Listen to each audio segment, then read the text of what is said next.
Hi, this is Justin with TheSketchUpEssentials.com. Today I'm going to walk you through a tutorial for using a third-party rendering software. One of the things I want to do with the SketchUp Essentials is just kind of give a run-through of a lot of different third-party plugins and stuff that you can use to make SketchUp a little bit more powerful. So today I'm going to walk you through a little bit of a tutorial using Shaderlight. Shaderlight's a third-party rendering software. If you don't know what rendering is basically where you take your model and you apply light to it to create a realistic-looking image. So, here's some images of some stuff that's been done with Shaderlight. I mean, you can do some really cool stuff with interior shots or exterior shots and really make some photorealistic looking stuff from your models. So that's kind of what I want to talk about a little bit today, is just go through kind of a basic walkthrough of the different settings and stuff like that, and then I'm also going to walk you through creating a real simple rendering with Shaderlight. So let's go ahead and get started. So Shaderlight is a paid rendering program, so you do have to pay to use all of the features. However, you can download it, and there's a 14-day free trial, so you can use all of the features for 14 days, and then after that it reverts to a free version, so you don't have access to some of the settings and stuff like that, but you can still use it to create renderings. So just because if you don't want to pay money for a program, there's still an option for using it. So anyway, so what you need to do is you need to go to Shaderlight's website, and you can download their software and install it on your computer, and then go ahead and come in and activate it on your computer. So once it's installed, you're going to come into this plugins. It'll install a plugin under your plugins drop down here, and they'll email you a code, and you just come in here and you just click this activate Shaderlight button, and then you can select this automatic activation and click next, and then enter the code they send you in your email, and then hit activate, and that'll activate your 14-day free trial. So once you do that, then there will be a toolbar up here. It's a Shaderlight toolbar that's got 6 different tools here. If you don't see that, you can come in under your View Toolbars option, and then under the Toolbars tab, there's a Shaderlight menu option right here. So if that doesn't show up for whatever reason after you install it, just go to your toolbars and turn Shaderlight on. So let's go through the different options on this Shaderlight toolbar real quick. So the first option looks like a camera, and that's the Start Shaderlight Rendering option. So that one is what you actually use to make a rendering. So if I've got a box like this, and I click this Start Rendering button, it's going to pop up a window, and it'll come in here and it'll actually do a render of my box. So as you can see, it takes a little bit of time. One of the things about rendering is it's very processor intensive. So you just have to be aware that when you do a rendering, it's going to take a little bit of time. It's not like an instantaneous thing. But as you can see, it draws my box in 3D. It uses the sunlight on the box, and it actually creates the shadow here, so it actually uses light. It generates light, and it figures out what the light would do when it hits your object, and it renders that in 3D so that it's a lot more realistic than your image over here. We've got our image right here, and this doesn't really show us a whole lot, so what I want to do is I want to come into SketchUp, and I want to add a material to this box. One of the things that Shaderlight does, or really all rendering programs do, is depending on the material, it creates different effects because it really looks at what those materials would do under real light. So what I'm going to do is I'm going to come in here and I'm going to add material to all the faces on this object. So I'm going to add a cherry wood texture to the outside of this object. And now if I come in and render this, you'll see that it actually renders the material. So it takes this material and it actually renders it to see what it would actually look like with light bouncing off of it and all of that. So you can change the material type. If you have kind of a bumpy texture, you can add like a bump. You can add a bump modifier to it, which kind of scatters the light coming off of it, so it makes bumpy surfaces look a lot more realistic. And one of the other cool things about this is actually like a live link. So if I come in here and I rotate my box like this, it'll actually it'll update your view dynamically. So as you change things in your model, it'll actually update that as you move around. So as you can see, everything kind of moves around with my view in here. So you can kind of get an idea, you know, if you're trying to place things, like for example, if you had your box over here off to the side and you wanted to center it in your image, then you could do that before you spend a whole lot of time actually rendering it. So you can see, you know, as it updates dynamically, you know, okay, this is kind of in the center of my model as opposed to off to the side. So generally that's where I want it to be, so I can go ahead and let it finish rendering. So it's a real time saver to be able to do that. So one of the things I want to talk about is, now that we've talked a little bit about the Start Shaderlight rendering option. So first of all, there's an animation rendering option in here as well. So you can use SketchUp scenes. If you have multiple scenes that create an animation, you can actually render an animation. But you have to be kind of careful with that because rendering is really processor intensive. I think I said that already. And basically, when you create an animation, what you're doing is you're creating every one of those frames in your animation, be it like 15 frames a second, 30 frames a second, whatever it is. Basically, what it has to do is it has to render every single one of those images. So for, you know, even a very short video is going to have like hundreds of images that you have to render. So you have to be really careful when you're using that to kind of plan ahead and kind of conserve your processing power and your time. Otherwise, you could easily spend hours and hours and hours doing that. So one of the things I want to talk about is you've got your box here and you've got your kind of basic cherry wood texture on here.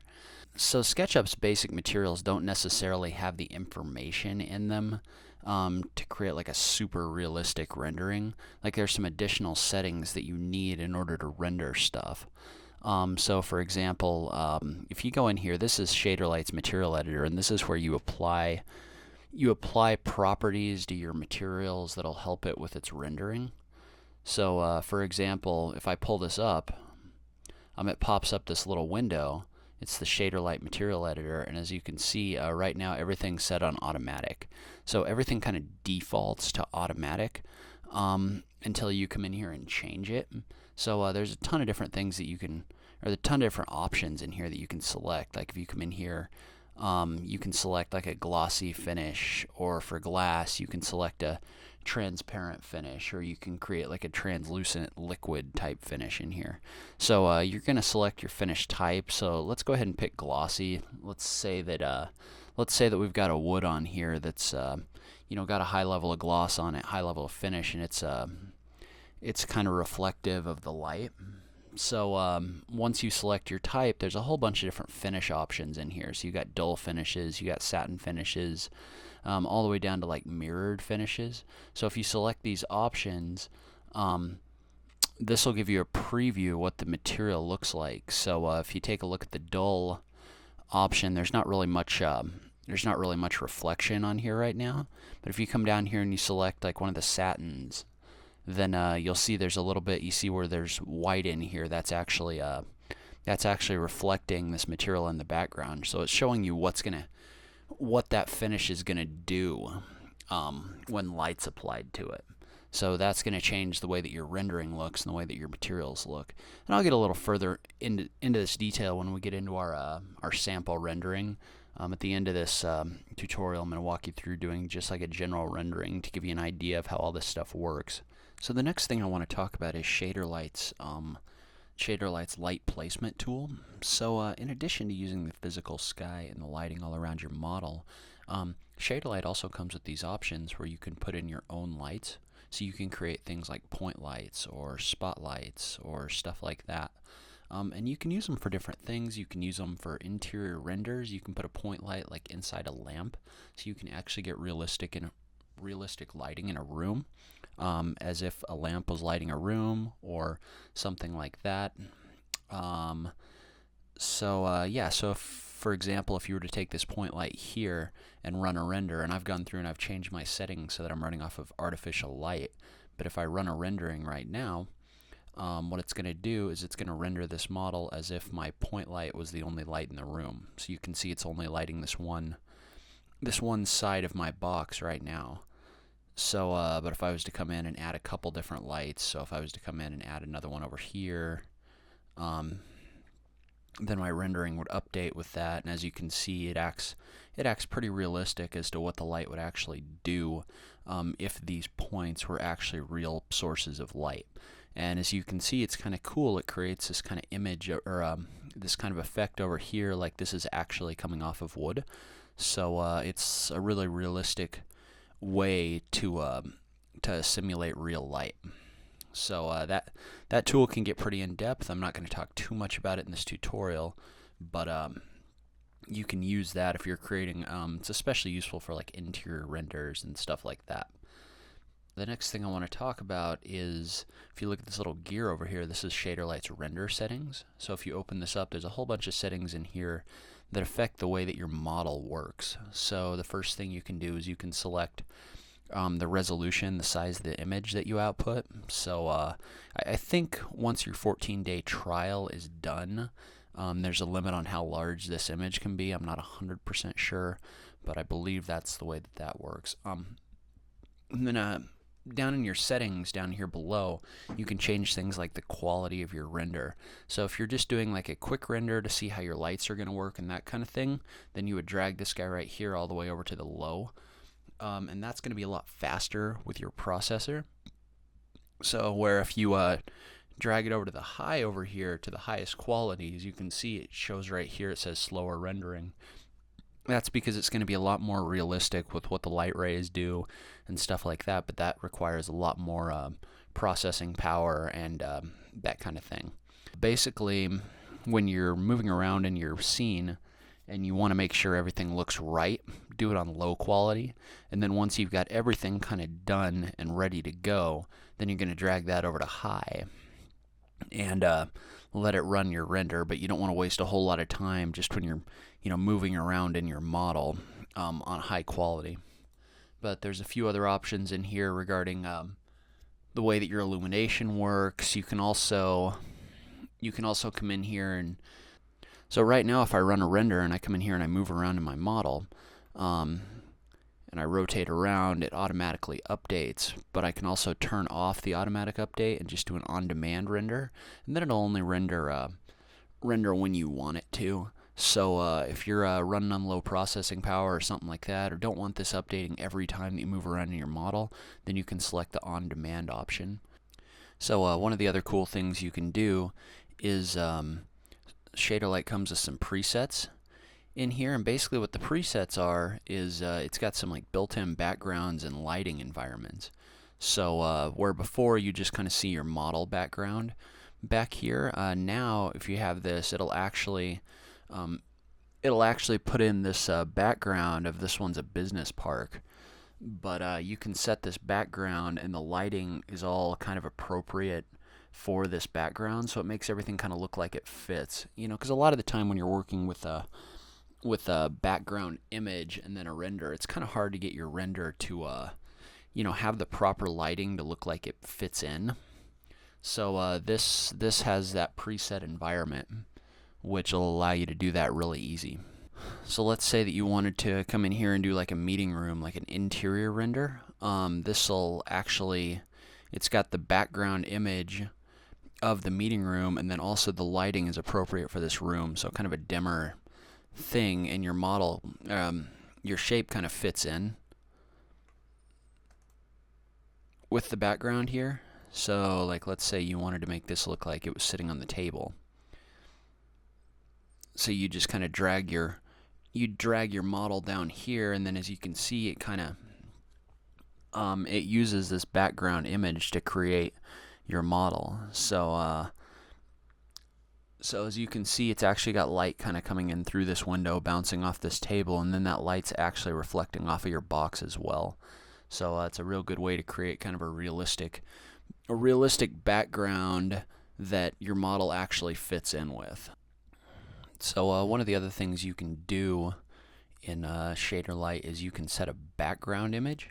So for example, right now it just comes in with this preset.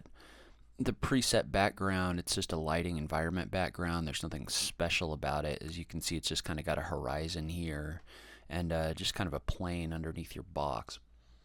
But if you come in here, you can set it to your SketchUp background. So if you've got a background in SketchUp that you want to use, you can put like an image in here and use that as your background as a part of your SketchUp model. Or you can also come in here and you can upload a custom image. So for example, if I wanted to do like a sunset type background, then I could come in here and select my image for the sunset and then run a render. So if I bring in my sunset background right here,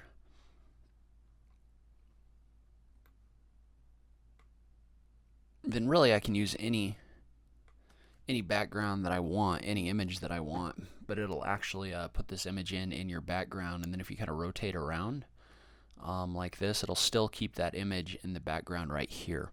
So you can use this to really put in any image that you want. It's a real easy, fast way to put a background in, because one of the things that can be a little bit difficult when you're dealing with rendering is actually getting those images in there to look the way that you want them to look and all of that. So this is a real easy way to do that. The last tool on this toolbar is the Shaderlight Cloud option, and I can't really do anything with this right now. It's a paid option, but basically what it is you know how I was talking about rendering being really processor intensive. Well, this basically what this is you can actually send your image up to the Shaderlight Cloud, and they'll actually do the rendering in like a render farm, like a bunch of computers hooked together, and it'll be a lot faster. And you have to pay to do that every time that you do it, but you know, if you've got a really in-depth render that takes a long time, or you're doing an animation or something like that, this can be a huge time saver. You know, if you're working on something kind of heavy duty, the Shaderlight Cloud is definitely an option. So if you want to do your rendering off-site and save yourself a bunch of time, you can use that tool as well. So this concludes my tutorial on the basics of using Shaderlight to create renderings. In my next video, I'm going to walk you through just creating like a basic rendering with all these tools that we talked about. So once I get that together, I'll pop up a link for that on this video. But I wanted to thank you for watching this video and checking this out. If you're looking for any more SketchUp resources or tutorials or anything like that, I encourage you to check out TheSketchUpEssentials.com. And also, if you wouldn't mind clicking on the little logo in the corner here and subscribing. I'm coming out with new stuff every week, and I'd love to have you along for the ride. So thank you very much for watching, and I'll catch you next week.